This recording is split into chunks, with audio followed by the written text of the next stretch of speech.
নমস্কার বন্ধুরা, সবাই কেমন আছেন? আশা করি খুব ভালো আছেন। আপনাদের আশীর্বাদে আমিও খুব ভালো আছি। কাকলির আরেকটি নতুন ব্লগে আপনাদের স্বাগত জানাই।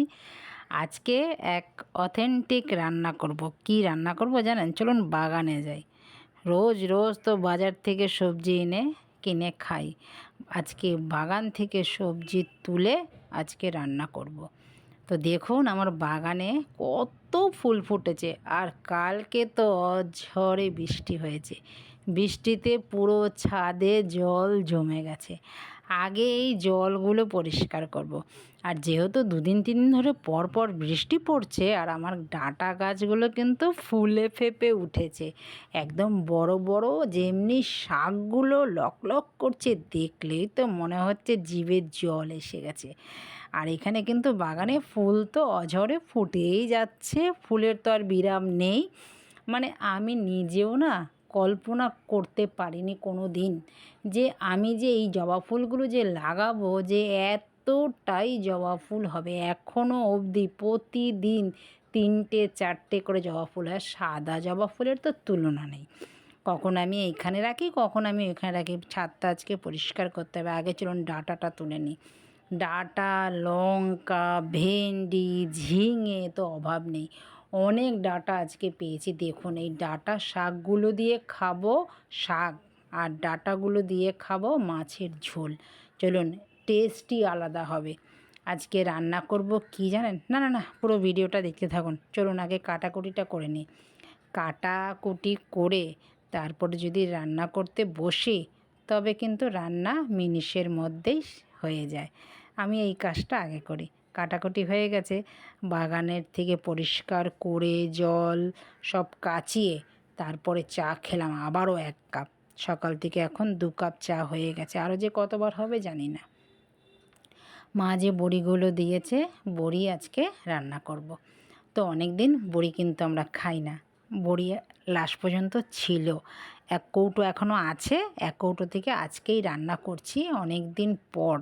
সেই শীতকালে এই বড়িগুলো খেয়েছি। মা তো অনেকটাই দিয়েছে, আপনাদের সাথে তো সবই শেয়ার করে দেখিয়েছি। প্রায় 2 কিলোর একটা ডিবার মধ্যে ভরে দিয়েছে বড়িগুলো। তো সেইখান থেকে শীতকালে তো প্রচুর পরিমাণের আমাদের বড়ি খাওয়া হয়েছে। আপনাদের দাদা যেহেতু ছোট ছোট মাছ ভালোবাসে বলে মা এই বড়িগুলো দেয়, দিয়ে ওর জামাইয়ের জন্য আগে রেখে দেয়। তো তখন আমি যখন যাই তখন নিয়ে আসি।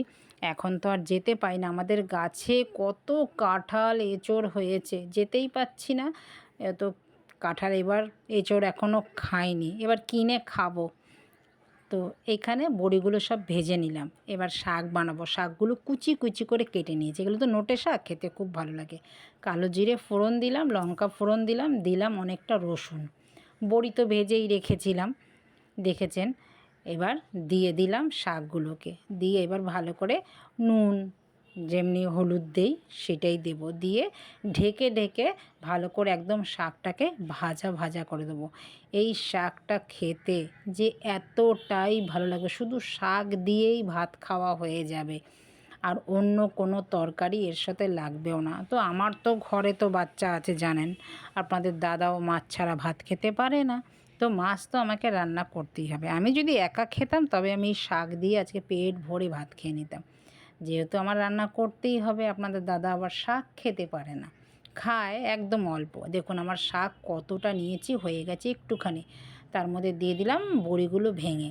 এইরকম বড়ি দিয়ে শাক কে কে খেয়েছেন, কার কার ভালো লাগে কমেন্টে জানাবেন তো। আমি কিন্তু এইভাবে খাই, অনেক সময় পোস্তও দিই, খুব ভালো লাগে খেতে। আমার শাক তো হয়ে গেল। এবার চলুন, এবার কি করব, মাছের ঝোল আর ডাল, এই দুটোই রান্না বাকি আছে। তো এই রান্না করতে বেশিক্ষণ লাগবে না। এই যে বড় বড় সাইজের কাতলা মাছ এনেছে। এত বড় বড় সাইজের কাতলা মাছ কেউ আনে কি জানি? এখন জানি যখনই মাছ আনে তখনই দেখি এরকম বড় বড় পিস। আমার মেয়ে তো জানেন আপনারা, মাছ খেতে চায় না। এই মাছের গোল করে পিঠের অংশগুলো খেয়ে নেবে আর মাঝখানের অংশটা ফেলে দেবে।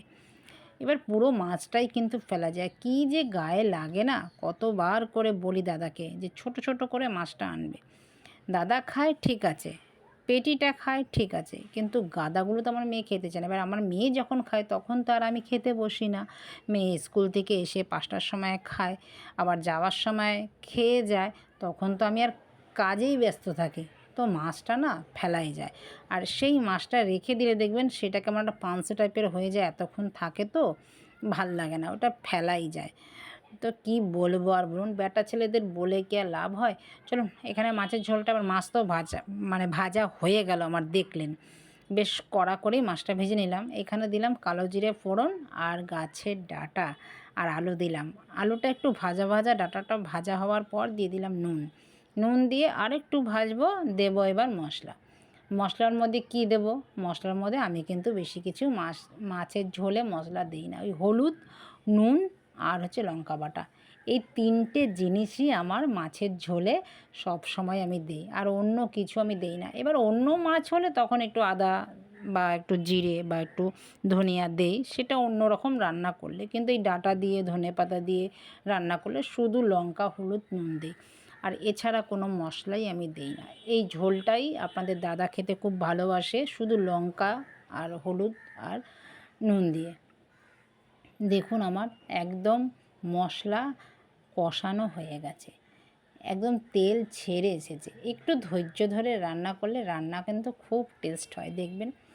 আঁচটাও একটু কমিয়ে দিয়েছি, প্রথমে হাই ফ্লেমে দিয়েছি ভাজা হওয়ার পর, তখন মশলা দিয়েছি, যখন একটু জল দিয়েছি, মশলা না হলে তেতো হয়ে যাবে বেশি ভাজা হয়ে গেলে। এবার চলুন জলটা দিয়ে দিই। গরম জল তো বসিয়েই রাখি আমি সব সময়ের জন্য। কেটলিটা আমার ঠিকঠাক এখন নেই, মানে কেটলিটার ঢাকনাটা স্ক্রুপটা খুলে গেছে, তো কেটলিতে এখন গরম জল বানাতে পারি না। নাহলে আমি সকালবেলা উঠেই আগে চা খেয়ে সব কিছু কমপ্লিট করে এক কেটলি গরম জল বসিয়ে নিই, আপনারা তো দেখেছেন জানেন। তো এখন আর কেটলিতে গরম জল বসাই না, ওই একটা বাটিতেই গরম জল বসিয়ে দিয়েছি উনুনের মধ্যেই। তো এবার ঝোলও দিয়ে দিলাম পরিমাণ মতন, যতটুকু আমাদের লাগবে। এই ঝোলটা একটু টেনে যাবে, যেহেতু বড়ি দিলাম, এখন বড়িটা ভাজা বড়িটা দিয়ে দিলাম, দিয়ে একটু ফোট ধরলেই মাছটা দিয়ে দিলাম। মাছটা দিয়ে এই 2 থেকে 4 মিনিট ভালো করে ফুটিয়ে নেব, তবে আমার মাছের ঝোল রেডি হয়ে যাবে। এবার খাওয়ার পালা, রান্না হয়ে গেলে এইভাবে আপনারাও খেয়ে দেখবেন। তো ভিডিওটাও আমি এইখানেই রাখছি, দেখা হচ্ছে আবার নতুন একটি ব্লগে। সবাই ভালো থাকবেন, সুস্থ থাকবেন। আর ভিডিওটা যদি কোথাও ভালো লেগে থাকে, লাইক, কমেন্ট, শেয়ার করে চ্যানেলটিকে সাবস্ক্রাইব করে পাশে থাকার অনুরোধ রইল। ফেসবুক থেকে যদি দেখেন, পেজটিকে ফলো করে রাখবেন। তো আবার দেখা হচ্ছে নতুন কিছু নিয়ে, নতুনভাবে। নমস্কার, টাটা।